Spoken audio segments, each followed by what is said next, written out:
Hola queridos amigos, buenos días. Aquí estamos nuevamente desde vuestro canal Germán, el juglar del siglo XXI, para continuar con esta serie histórica sobre la leyenda negra. Quedamos mencionando la Guerra de los 100 años entre Inglaterra y Francia, pero cuando finalizó la Guerra de los 100 años, se produjo en Inglaterra el enfrentamiento entre los nobles de la Casa de York y de Lancaster,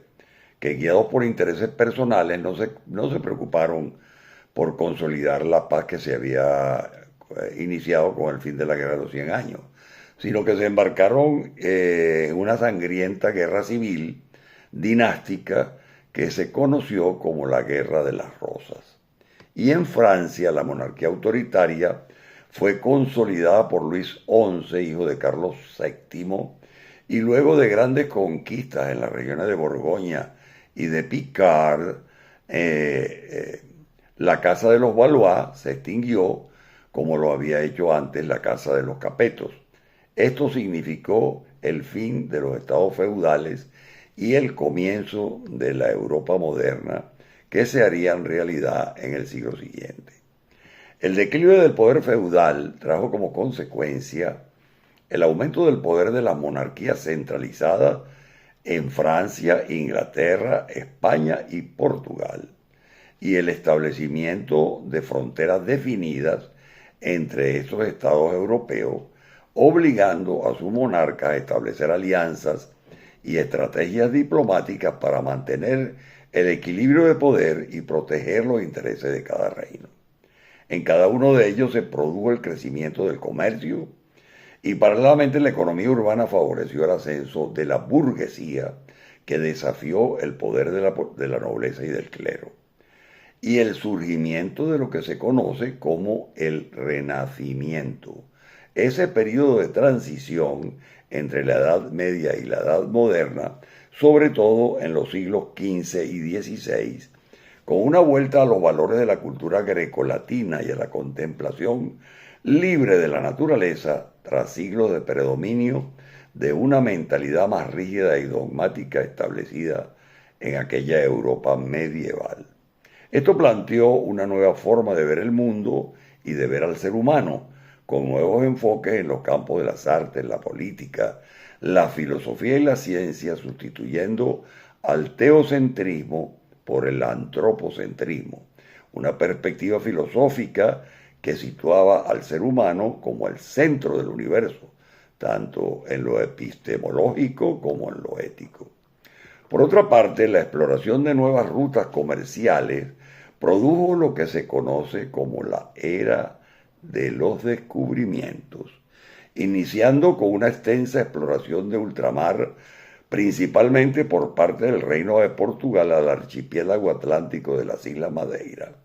descubiertas en 1418-19, y a las Islas Azores, que fueron redescubiertas en 1427 por Diogo de Silvés y luego exploradas y colonizadas a partir de 1429. También a la costa de África en 1434 y en 1500 lo que hoy es Brasil, en la zona nororiental de la costa de Sudamérica, en el hemisferio sur. La ruta marítima a la India en 1498 y también las expediciones a las islas Molucca, a la China y al Japón. Por su parte, la Corona de Castilla financió los viajes de Cristóbal Colón a las Américas entre 1492 y 1502 y la primera circunnavegación del mundo entre 1519 a 1522. Estos descubrimientos llevaron luego a numerosas expediciones navales a través de los océanos Atlántico, Índico y Pacífico, y también a extensas y muy importantes expediciones terrestres en América, Asia, África y Australia, que continuaron hasta finales del siglo XIX. Esto dio a Portugal y a España características imperiales, con el establecimiento de vastas zonas coloniales que se constituyeron como provincias de ultramar con la misma organización política, económica, social y cultural que existía en sus metrópolis, sobre todo en el caso de España, inclusive adquiriendo en algunas ocasiones el rango de virreinatos. Posesiones de ultramar o provincias en las que además de lo económico y beneficioso para las metrópolis, se produjo una mezcla racial y cultural muy rica en la que se transmitió a los originarios de esos nuevos territorios el idioma castellano, la religión católica y tradiciones de la península ibérica. Algo muy importante que hay que resaltar en el tema de hoy, que hoy les expongo, puesto que es muy diferente a la expansión territorial de ultramar de otras potencias como los británicos, franceses y neerlandeses, cuyas posesiones en ultramar jamás adquirieron ese estatus. Un ejemplo de ese proceso de transformación cultural por simbiosis, entre comillas, es que España fundó en América durante el llamado siglo de oro de la Casa de Trastámara entre 1369 y 1516 y la Casa de Austria desde 1516 a 1700, durante el siglo XVI al siglo XVIII, 29 universidades, entre colegios universidad y conventos universidad, mientras que en la península ibérica, desde 1475 hasta 1700, existieron solo 38 universidades. En América, estas instituciones educativas no solo ofrecieron educación superior, sino que también sirvieron como centro de promoción de la cultura española y de la religión católica, y contribuyeron a la formación de profesionales intelectuales y líderes, dejando un legado duradero en la historia y la sociedad americana. Y a diferencia de otras potencias coloniales, las universidades españolas en América admitían tanto a nativos como a criollos, lo que promovía la inclusión social. En mi opinión, este proceder resulta muy lejano y contrario al predominio de una supuesta conducta genocida que la leyenda negra otorga a la conquista de América por parte de los españoles. No obstante, no se puede negar que el Imperio Español cometió excesos en su provincia de ultramar contra la población aborigen y africana y en menor grado al mestizaje posterior del cruce racial entre ellos y los peninsulares. Excesos que fueron reseñados en las llamadas Crónicas de Indias, nombre genérico dado a compilaciones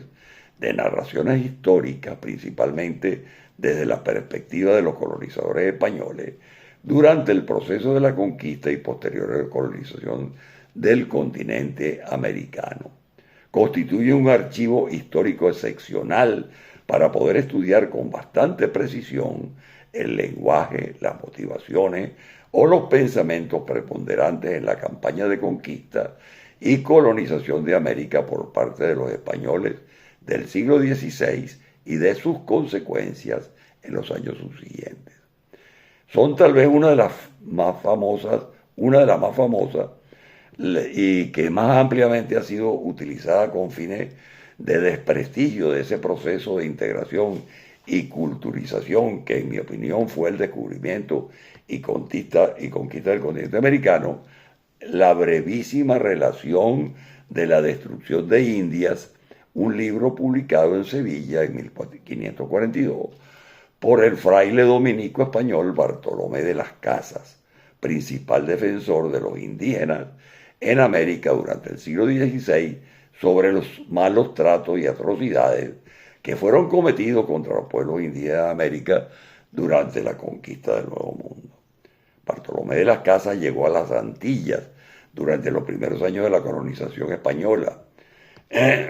Después se convirtió en fraile y en uno de los acérrimos defensores de los derechos de los amerindios, los grupos étnicos que agrupaban ese continente antes de la llegada de los españoles. Fue testigo de la catástrofe demográfica que hizo desaparecer a los guanahatabeyes, primeros habitantes de Cuba, de los taínos, familia de lengua arawak asentada en el oriente de Cuba, y de los caribes, también de lengua arawak, que habitaban en las islas del Caribe y en la costa norte de Sudamérica, principalmente lo que hoy es Venezuela y Colombia, y que eran conocidos por su habilidad como navegantes y guerreros.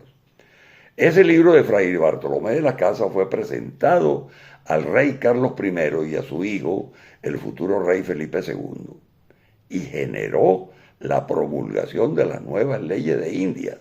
que se sitúan entre los textos legales más importantes de la historia del Imperio Español en América. Su objetivo fue reformar el gobierno de esas regiones y proteger a los vasallos de la corona de los excesos que los encomenderos cometían. Generó mucha controversia y violencia en su momento y un gran interés histórico en la actualidad. Los especialistas consideran que el proceso de su creación como un hito histórico, pero que circunstancias impulsaron verdaderamente al emperador Carlos V a emitir esas nuevas leyes de Indias. De verdad fue el libro de Fray Bartolomé de las Casas. Hay muchos historiadores que piensan que no fue más que un pretexto de política real para que el emperador extendiera su absolutismo sobre esas tierras. Nuevos documentos de la Real Biblioteca del Escorial y del Archivo de Indias analizan ambos puntos de vista y proponen una cronología alternativa para la promulgación de esas leyes de India, a la vez que introducen estos hechos nuevos actores e intereses.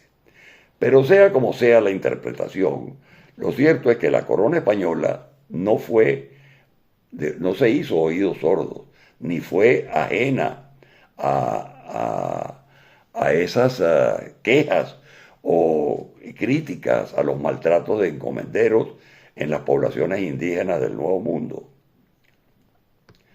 Y reaccionó con la promulgación de todo ese conjunto de leyes que constituyó el cuerpo del derecho indiano, perfectamente conservadas hoy en el Archivo de India de Sevilla y en la Biblioteca del Escorial, y en otros archivos y bibliotecas derivadas de las funciones del Consejo de India, en donde quienes estén interesados pueden investigar todo lo relacionado con aquel periodo histórico. Bueno, amigos, por hoy es todo. Continuaremos mañana con el cuarto capítulo.